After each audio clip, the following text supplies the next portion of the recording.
بسم الله الرحمن الرحیم. السلام علیکم.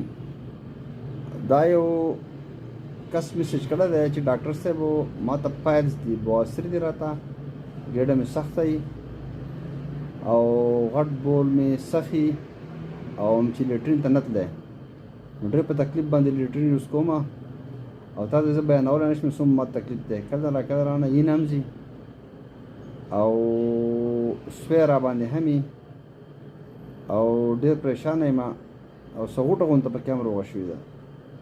نو څه چل وکړم؟ د ټول ناول خو به چې داسې وکړه چې دا تا دا پایلز تا ته دي، بواسیر ته دي، دا چې دی نه دا دغه که دا پال وکړه، ټول ناول خو پال وکړه.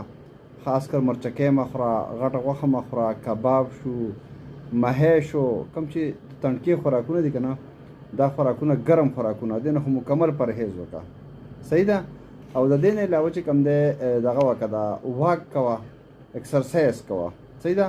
کوشش زیات د سبزی او د فروټو کوه او نرم خوراک کوه، مټاک خوراک مه کوه.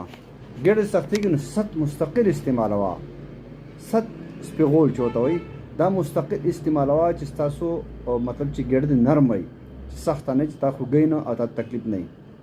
صحیح ده. په هومیوپیتي کې د هغې دپاره ټریټمنټ ته غواړي چې زما ځای لرې دی، د هغې دپاره ټریټمنټ هم استعمالولی شي. نو ته بیا داسې وکړه چې ما سره په پرسنل کې به رابطه وکړې، زه به ته لږ نور تپوسونه ستا نه هم وکړم، انشاءالله تا ته میډیسن وښیم، اب استعمال کې انشاءالله الله به دې ښه کړي. وګوره د غټو غوښې نه، د دیګي چاولو نه، په خیراتونو به نه ګرځې، د دیګي چاولو نه او مطلب چې فاسټ فوډ خوراکونه شو، مرچکۍ شو، مرچکۍ خو بالکل مرچکۍ مهی غټه غوښه کباب دا خو اور دی، د دې نه مکمل ځان ساته. صحیح ده. انشاءالله د الله نه امید لرم چې ټیک ټاک پشي، روغ رمټ پشي. په دعاګانو کې مې یاد ساتئ. مننه کوم. جزاک الله.